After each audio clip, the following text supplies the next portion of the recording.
Halo semua, sehat selalu ya. Sebelumnya saya telah memberikan pengenalan tentang anatomi dan fisiologi manusia. Kali ini saya akan menjelaskan sistem rangka dalam anatomi dan fisiologi manusia. Sistem rangka ini merupakan bagian dari sistem muskuloskeletal. Muskuloskeletal terdiri dari kata musku, yang umumnya artinya otot, dan skeletal, yang umumnya artinya tulang. Nama lain dari muskuloskeletal adalah lokomotor. Dalam ilmu miologi sendiri, muskula atau muskular artinya jaringan otot-otot tubuh. Dan dalam ilmu osteologi, osteo atau skeletal artinya tulang kerangka tubuh. Ini pengertian otot dan rangka ya. Nah, dalam sistem rangka itu kan dia digerakkan oleh sistem muskuloskeletal. Nah, rangka itu bergerak secara pasif, sedangkan otot bergerak secara aktif. Artinya rangka perlu digerakkan oleh kita sendiri. Jadi dia bergerak secara sadar, sedangkan otot bergerak secara tidak sadar. Nah, rangka tulang ini adalah jaringan ikat yang keras dan kaku. Itu jaringan penyokong yang banyak mengandung mineral, zat perekat, dan zat kapur. Fungsi sistem rangka sendiri ada penyangga, penyimpanan mineral, produksi sel darah, pelindung, dan penggerak. Sistem rangka itu dibagi menjadi dua jenis, tulang rawan dan tulang sejati. Bentuk-bentuk tulang rawan itu merupakan bagian dari tulang sejati. Yang dulu kita ketika masih kecil itu tulang rawan. Nah, ketika sudah besar, tulang sejati sudah melebar. Nah, tulang rawan itu berada di ujungnya sebagai penghubung antar tulang. Nah, bentuk-bentuk dari tulang sejati itu ada antaranya tulang pipa, tulang pendek, tulang pipi, tulang tak sama bentuk. Tulang tersusun atas osteoblas ya, sel tulang muda yang mana dia itu masih tulang rawan, kartilago. Ketika masa dewasa, tulang muda ini ya, tulang rawan berubah menjadi tulang keras, yaitu osteosit, mana sel-sel tulang menjadi dewasa. Terus di dalam tulang itu ada namanya osteoprogenitor ya, merupakan sel induk tulang. Situ ada sel osteoklas ya, yang berkembang dari monosit dan terdapat di sekitar permukaan tulang. Selain itu ada juga sel pelapis tulang, yang dimana itu berkaitan dengan osteoblas. Nah, di sini ada namanya anatomi tulang pipa, tulang panjang lah namanya, humerus. Tulang panjang seperti humerus ini tulang lengan atas ya, yang memiliki struktur yang khas. Secara umum ya, tulang panjang terdiri dari 3 bagian. Namanya epiphysis proximal, ujung atas tulang yang ini. Proximal, epiphysis proximal, sama dia terus ada diaphysis ya, bagian tengah. Dan yang paling bawah ada epiphysis distal ya, ujung bawah tulang. Ujung tulang panjang dilapisi oleh tulang rawan artikular ya, yang memungkinkan pergerakan halus pada persendian. Nah, ini tulang rawan. Jadi biar kita ketika bergerak tidak terluka. Terus ada dalam tulang panjang itu ada spons tulang ya, yang berpori. Nah, ini anatomi tulang sejati. Struktur tulang sejati ini kenapa turun terus ya dari tadi. Struktur tulang sejati ya memiliki struktur yang sangat terorganisir. Unit strukturalnya itu terdiri dari osteon ya, atau sistem aversian yang ini. Nanti dijelasin. Yang dikelilingi oleh lamela ya, yaitu cincin konsentris matriks keras yang terkalsifikasi. Yang di dalam lamela ini terdapat namanya lakuna. Nanti di dalam lamela ini ada lakuna, yaitu ruang-ruang kecil yang berisi osteosit ya, sel tulang. Jadi kita lanjut aja. Nah, itu ada peristom, peristal blood vessel ya, peredaran darah, sistem limfatik, peredaran darah yang menuju ke jantung ya, mana darah nanti dikembalikan ke jantung, terus yang dikeluarkan jantung ya, arteri. Nah, seperti ini strukturnya. Nah, ada nerve, vein, arteri. Nah, vein ini yang membalikan darah ke jantung dari seluruh tubuh, dan arteri ini yang mengeluarkan darah dari jantung ke seluruh tubuh. Terus ada nerve, sistem jaringan saraf ya, yang mengirimkan sinyal sensorik ke otak. Dari otak nanti disampaikan ke bagian tubuh tertentu. Nah, ini merupakan kanal sentral ya, sentral pusatnya lah. Nah, di sini ada kanal sentral nih, yang bagian sini nih, yang dikelilingi oleh kanal sentral. Komponen utama sistemnya adalah lamela ya, kanal sentral, lakuna, dan kanalikuli ya. Lamela adalah cincinnya yang bulat-bulat ini, konsentrasi matrik yang mengelilingi kanal sentral. Yang sini, di cincin-cincin lapis ini namanya lamela ya. Terus di situ ada namanya pembuluh limfatik, udah dijelasin tadi. Yang bagian sini ada di antara sini ya, limfatik ya. Terus ada lakuna yang ruang itu kecil-kecil di dalam lamela yang berisi osteosit. Yang sini. Karena habis itu ada kanalikuli yang saluran-saluran kecil penghubung lah, penghubung ke kanal sentral ya, yang memungkinkan nanti ada pertukaran nutrisi dan limbah.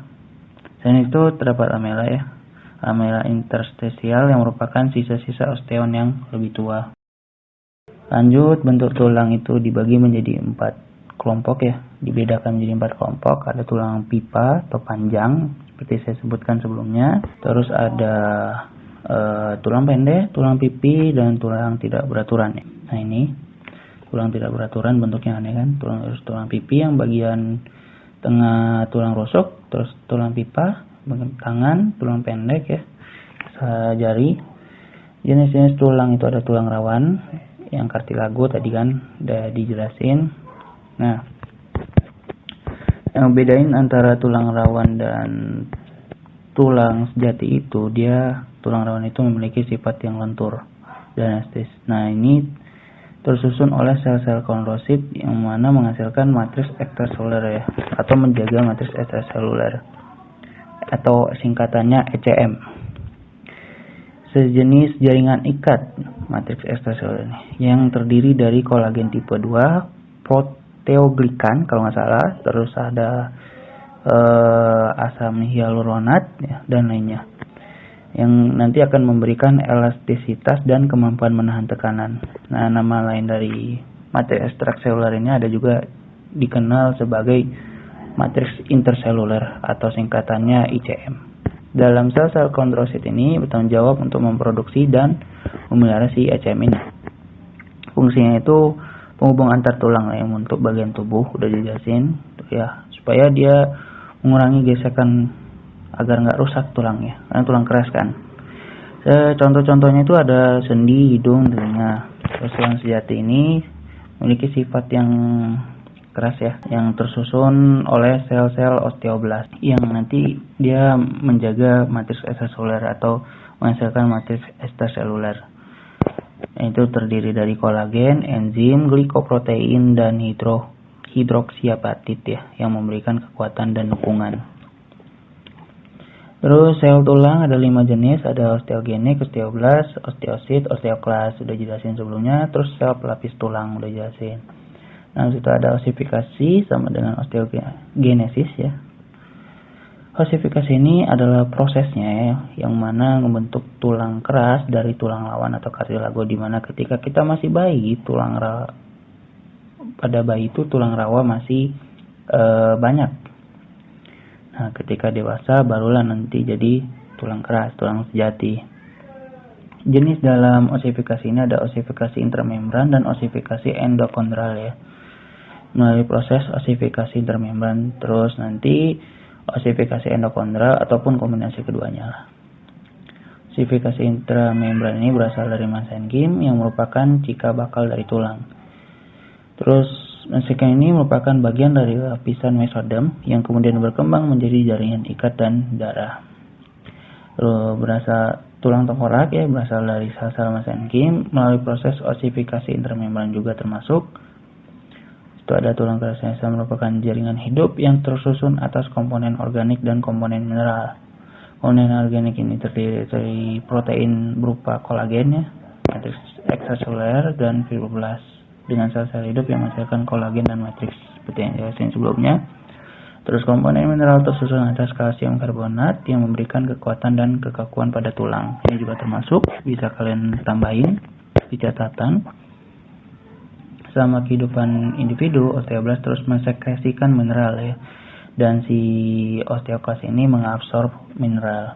Jadi si osteoblast ini mengeluarkan mineral dan osteoklas ini menyerap mineral. Ada osifikasi endokondral ya, yang mana penggantian tulang rawan menjadi tulang keras selama proses pertumbuhan. Dan ada proses ini yang membentuk sebagian besar tulang manusia. Nah, seperti ini osifikasi endokondral ya, diawali dari ketika kita masih 2 bulan, tulang rawan itu termasuk besar ya. Terus nanti ada peredaran darah masuk, jadilah tulang. Lama-lama mengencal. Nah, akhirnya nanti tulang rawan hanya ada berada di ujung, supaya ketika kita bergerak tidak terjadi luka akibat gesekan antar tulang. Nah, di sini ada beberapa jenis ya. Bedanya orang umum dengan orang yang pasien rawat inap dan astronot, tulangnya itu berbeda. Ya, osteoklas itu lebih cepat dibandingkan proses osteogenesis oleh osteoblast. Jadi tulang itu lebih keras gitu. Terus kaku. Di situ pembagian rangka tubuh ini dibagi menjadi 2, yaitu aksial dan apendikular ya.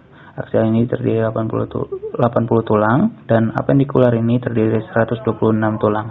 Nah, aksial ini terdiri tulang tengkorak, tulang belakang, tulang dada, dan tulang rusuk. Rangka apendikular ini terdiri bagi 2, yaitu anggota gerak atas dan anggota gerak bawah, tangan dan kaki. Aksial ini ya tulang tengkorak, tulang dada, tulang rusuk, ruas tulang belakang. Udah dijelasin susunannya ya. Ada kranial yang bagian kepala dan fasial yang bagian wajah. Jadi si kranial ini disusun oleh 8 buah dan kranial fasial disusun oleh 14 buah. Yang untuk melindungi otak, sedangkan fasial ini untuk melindungi rongga mata, rongga hidung, dan wajah seseorang. Seperti ini strukturnya, ini bahasa Inggrisnya, ini bahasa Indonesianya. Terus perbedaan dari bayi ya, muda, tulang kepala bayi dengan tulang kepala dewasa. Nah, kira-kira apa sih perbedaan antara tulang kepala bayi dan tulang dewasa? Nanti ditanyain. Nah, saya kasih tahu nih, perbedaannya ada 2 ya. Di sini kalian bisa lihat bentuk tulangnya ya, masih ada rongga, sedangkan kepala dewasa tidak ada rongga sama sekali. Jadi itu yang perbedaan pertama, tulang itu belum menyatu seutuhnya. Terus yang kedua, pernah nggak kalian melihat bayi yang badannya lebih kecil dibandingkan kepalanya? Nah, itu perbedaan kedua. Kepalanya itu lebih besar dibandingkan badannya. Sebaliknya, ketika kita dewasa, badan kita lebih besar dibandingkan kepala kita. Nah, situ ada tulang belakang, vertebrae, ya, tulang belakang ini disusun oleh 33 tulang. Ya, dengan 5 bagiannya itu ada ruas tulang leher, ruas tulang punggung, ruas tulang pinggang, ruas tulang kerangkang, dan ruas tulang ekor. Itu nama ilmiahnya. Nah, ini tulang ya, ada tulang rusuk, ekor tulang, dan tulang belakang. Sumsum yang mana terdapat sumsum tulang juga. Nah, ada tulang dewasa, terdiri atas bagian hulu, badan, dan taju pada. Ini tulang rusuk ya, lengkung dia, masing-masing ada ribnya. Kalau nggak salah 13 deh kalau nggak salah normalnya. Tulang rusuk ini dibedakan atas 3 bagian, yaitu tulang rusuk sejati, rusuk melayang, rusuk palsu. Ini ada pengertiannya. Fungsi tulang rusuk sendiri ini melindungi jantung dan paru-paru ya, melambung, limpa, ginjal, dan pernapasan. Di situ ada rangka apendikular ya. Tadi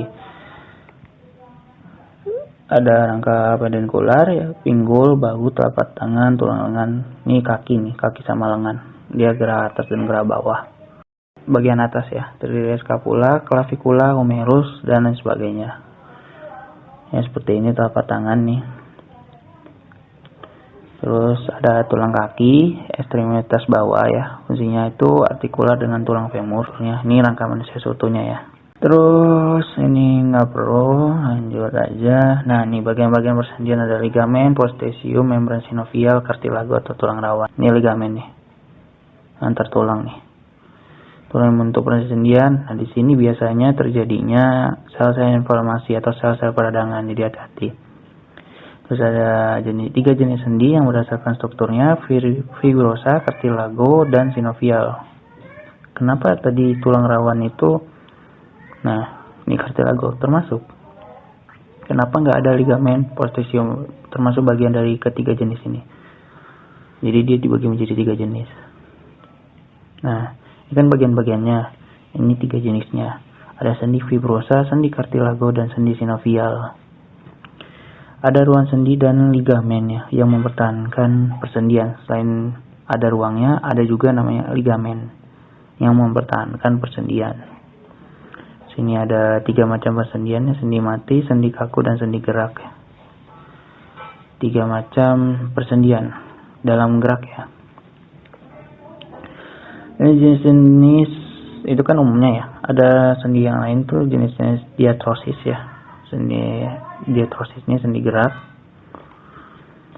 Itu sendi peluru, sendi putar, sendi pelana, sendi engsel, dan sendi geser. Itu unsur lah. Nah, ini sendi peluru, sendi putar, sendi pelana, sendi engsel, sendi luncur.